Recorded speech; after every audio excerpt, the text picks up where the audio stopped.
Right, now let's have breakfast.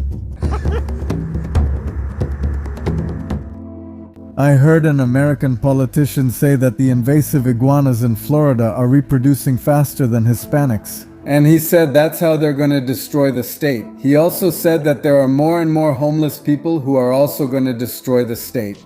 I said, oh wow, that's something I'm interested in. Could a homeless person survive by eating invasive species to feed themselves and help local ecosystems at the same time? Well, starving and a hero at the same time. I started doing some research and saw that in fact the problem of invasive species in Florida, just like its housing crisis, is one of the worst in the world. Since I came by plane, I don't have any weapons, arrows, traps, or any hunting equipment.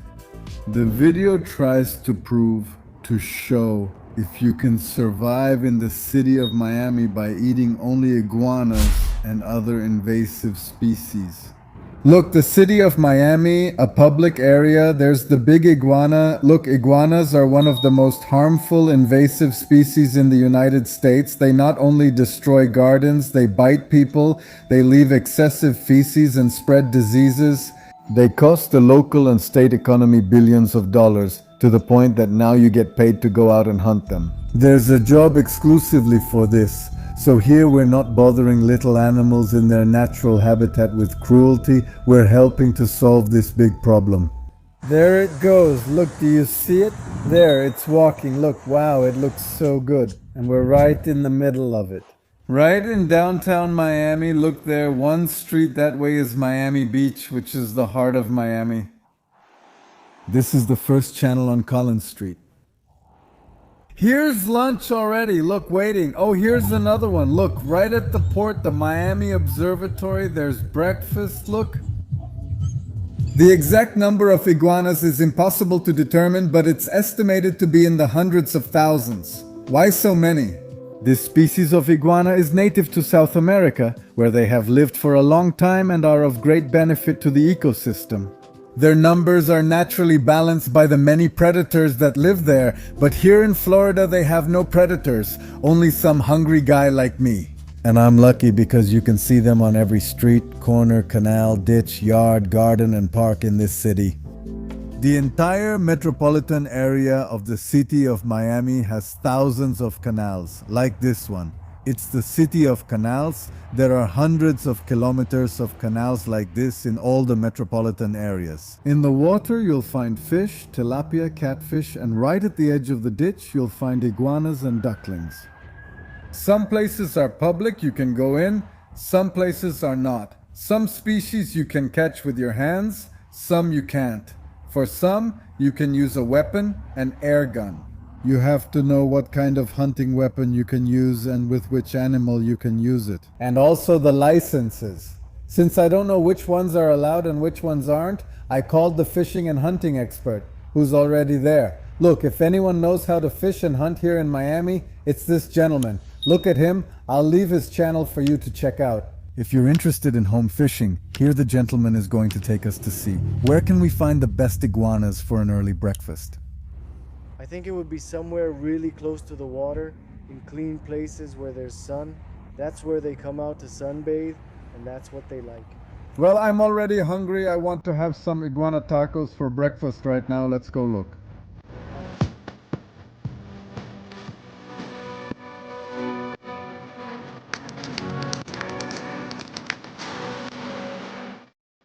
And they destroy everything, just like that along the edges of the walls. They make holes and destroy everything, and cause a lot of damage.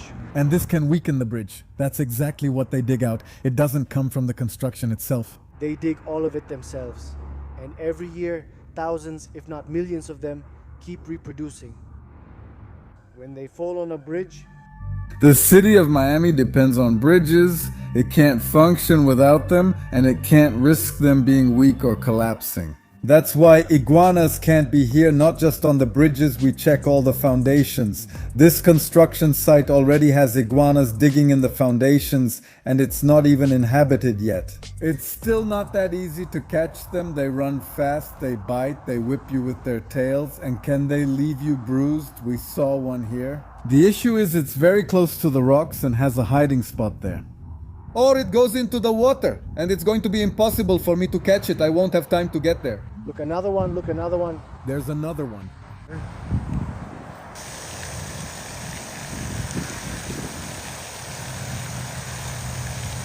It went into the water here. The bad thing about this place is that if you go into the water here, there could be crocodiles, not lizards. So, is it worth risking being eaten by a crocodile for the iguana? I missed breakfast. Oh well, we'll have a late breakfast. Well, I wasn't lucky. There's a lot of very, very dense vegetation here and I can't get close enough. Here, they just built this golf course. They just cleared everything here, removed all the vegetation and built this body of water. It's artificial, but it already has fish because if there are herons, it means there are fish. The heron isn't going to be here wasting its time for nothing. Now, if I jump into the water after the iguana, there might already be a crocodile, there might already be an alligator here, because if there are already fish and herons, it's possible there's already an alligator. Here I have the opposite problem. Since there's no vegetation, the iguanas see me coming from far away and I alert them. I don't have cover or a hiding place. I need a balance between vegetation so I can stalk and a clear space so I can run. I'm trying to catch them with my hands, just like this, barehanded. But if you have an air gun, a net, a slingshot, whatever you have, it's very easy to catch them. There are a lot of them. You don't have to look that hard. You don't have to go that far. You can go through almost the entire city of Miami by boat, through the canals by water.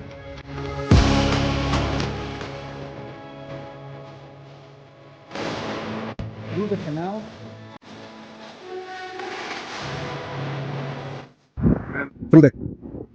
If I catch it, it's already heading for the water. I can't grab it there, it's too close to the water. As soon as I get close, it'll jump into the water. And there are alligators there, so it should move a little further that way. Just stay there. I can run from here to there. It's about 20 meters. If I make it, I mean in the 3 seconds it takes the iguana to get from here to the water, I can get from here to there. I can beat it, but not there.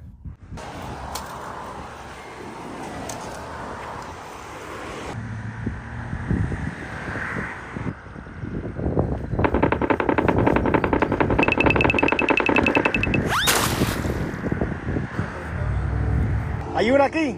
But I failed. Every attempt, one after another, I wasn't fast enough. No matter how much I ran, I didn't really see the iguana until she saw me and ran, and I alerted her. Failure after complete failure. You can't really see it in the video, but the distance between where I am, my hands, and the iguana is much longer than it looks on video. I mean, could I grab it from here? I jump, I leap and catch it with my elbows and my torso. I press it against the ground with my stomach, but it's really far, farther than it looks in the video. 90% of the houses end up in failure. Just like my life. Well, without getting discouraged and without stopping trying, let's look somewhere else. Maybe I'll find a place that's a bit more optimal. Look at the big one that's right below. If you see the monster here, after the green one, yes. Yes, I see it. That monster. I also have to be careful not to slip or fall into the water because there could be a Mr. Crocodile. And it's the same here. Nothing but mistakes, pure failure, a total fiasco, and still hungry, tired, and just worthless. Cucumber. Alright, let's go somewhere else. No need to get upset. There are 3 over there. Another one. There's one over there. Look here. There is over there. 6. Look, a buffeto here.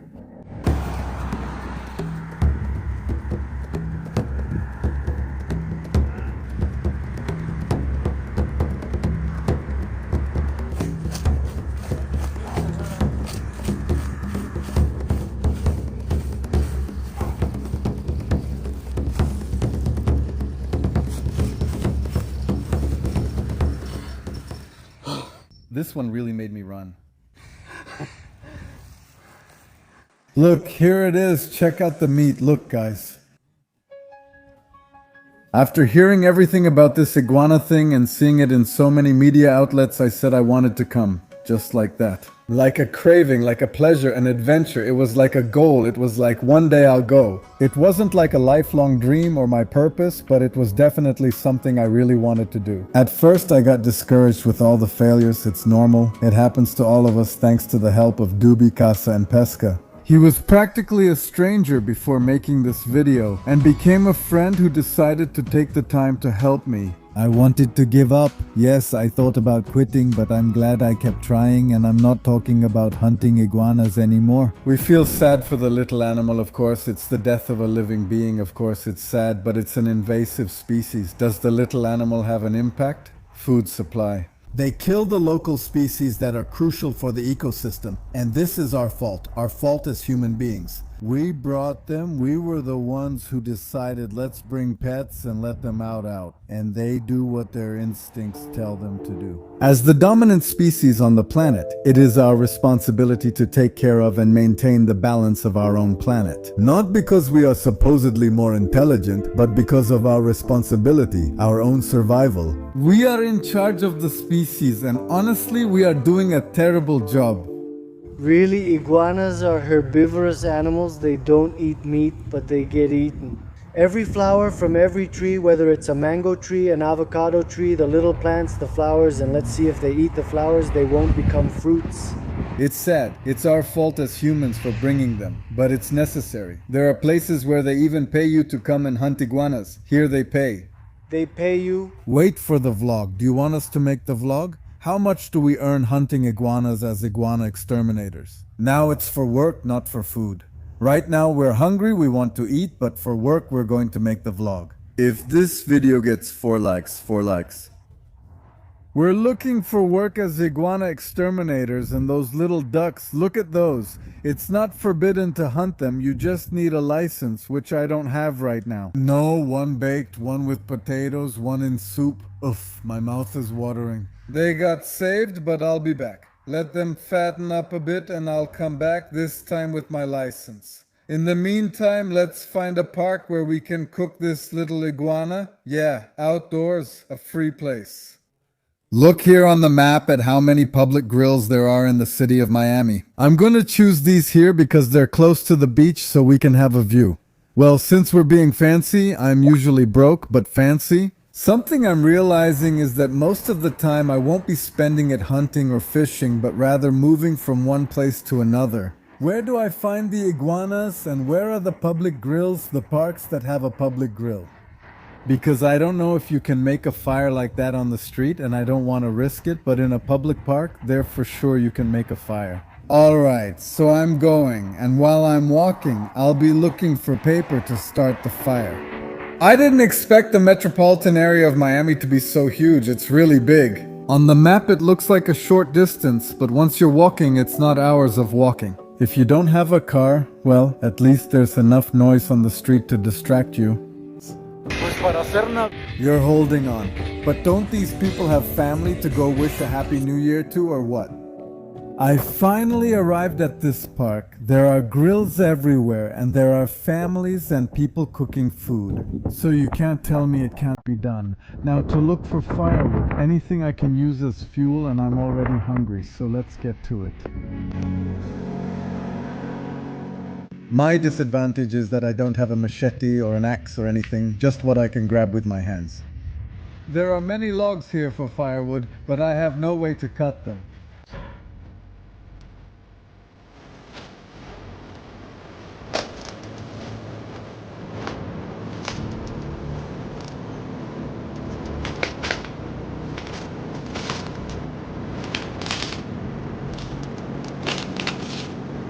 Someone did me the favor of leaving me a trash bag. I'm going to start it in the most basic way, with just paper and twigs of different sizes. We start with the thinnest ones, then a little thicker, and as they catch fire, you add thicker ones, and so on until you have your fire. I found these 2 boards. These are going to be my main source of cooking and heat.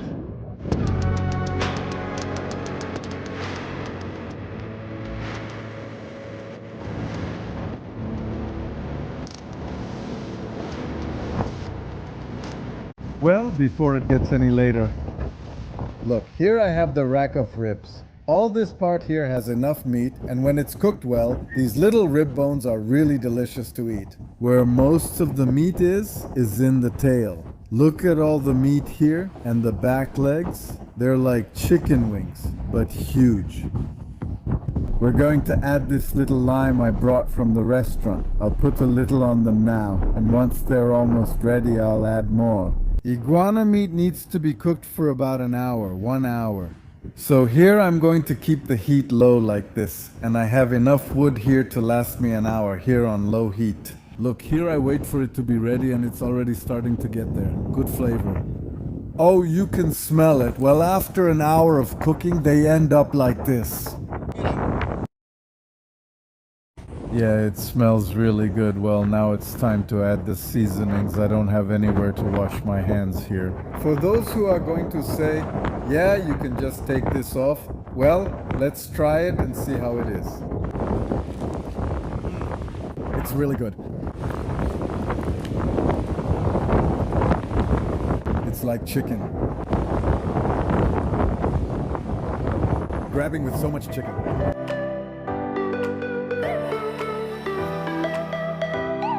Well, that's it. In conclusion, can you survive in Miami eating only iguana and other invasive species? Yes, look, there's a giant one over there. Look there. But right now I've already taken from the environment what I need for my survival. I don't need to take any more. That would be greed. With what I have, I can eat today and tomorrow. But if you want to take more than you need, look, here's a tip I just discovered. The more public the area where you find the iguana, the less afraid they are of people. I mean, you can get closer without them running away, so you have more time to launch your attack. As a predator, you have to keep this in mind. These iguanas I tried to catch have a much lower tolerance for people. You get within 30 meters and they already jump into the water, but not this one. Look, let me see how close I can get without it going into the water. Let's see, just to check. It hasn't even moved, but now it's alert. It's alert.